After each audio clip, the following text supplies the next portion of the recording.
আসসালামু আলাইকুম, welcome back tech smart school. বন্ধুরা, আজ আমি আপনাদের সাথে শেয়ার করব কিভাবে আপনারা আপনাদের ফোনের যে ফাইল ম্যানেজারটা আছে সেটা কিভাবে ক্লিন রাখবেন। আমরা কিন্তু অনেক সময় যে কাজটা করি, অনেক অ্যাপ ইনস্টল করি এবং অ্যাপগুলো আবার আনইনস্টল করে থাকি। তো আনইনস্টল করার পরে কিন্তু ওই জায়গাটা কিন্তু ক্লিয়ার হয় না। তো কিভাবে এই জায়গাটা আপনারা ক্লিয়ার করতে পারবেন সেটি আপনাদের আমি দেখিয়ে দিচ্ছি।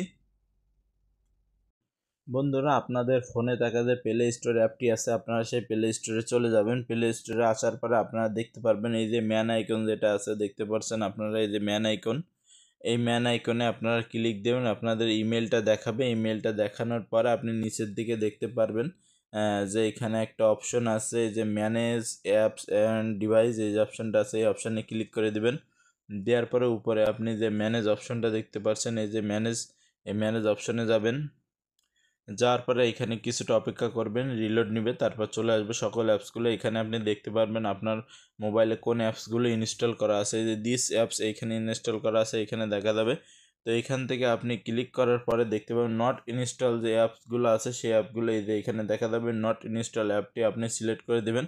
দেওয়ার পরে আপনার দেখতে পাবেন আপনার ফোনে যে ইনস্টল করা নেই যে অ্যাপস আপনি আনইনস্টল করে দিয়েছেন সেই অ্যাপসগুলো দেখা যাবে। তো আপনি এইখান থেকে এই অ্যাপসগুলো সিলেক্ট করে ডিলিট করে দিতে পারবেন। কিভাবে করবেন সেটি আমি আপনাদের দেখিয়ে দিচ্ছি। বন্ধুরা, আপনাদের যে নট ইনস্টল যে অ্যাপগুলো আছে সেগুলো এখানে দেখাবে। আমার এখানে দুইটা অ্যাপস আছে দেখাচ্ছে। তো আপনারা এইগুলো কি করবেন, এই যে ডান সাইডে আপনারা দেখতে পাচ্ছেন এই যে অপশনটা আছে, এই যে অপশন, এইটা কিন্তু টিক দিয়ে দিবেন। এখানে এই যে ক্লিক করবেন, ক্লিক করে টিক হয়ে যাবেন। উপরে দেখতে পাচ্ছেন যে আপনার এই যে ডিলেট অপশন দেখাবে। এই যে ডিলেট অপশন, আপনার ডিলেট অপশনে ক্লিক করে এটা ডিলিট করে দেবেন। তাহলে কিন্তু আপনার যে মেমোরিটা আছে সেটার স্পেসটা বেড়ে যাবে এবং ফাইল ম্যানেজারের স্পেসটাও বেড়ে যাবে।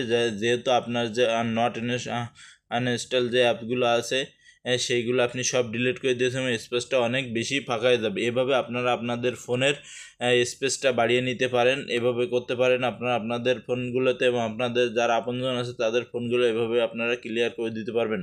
তো বন্ধুরা, আমার ভিডিওটি আপনাদের কাছে কেমন লেগেছে অবশ্যই কমেন্টে জানাবেন। ভিডিওটি ভালো লেগে থাকলে চ্যানেলটি সাবস্ক্রাইব করে দিবেন এবং ভিডিওটিতে একটা লাইক দিয়ে দিবেন। তো আজকের মতো এ পর্যন্ত, পরবর্তীতে আবার নতুন কোনো ভিডিও নিয়ে দেখা হবে। সে পর্যন্ত সবাই ভালো থাকবেন, সুস্থ থাকবেন।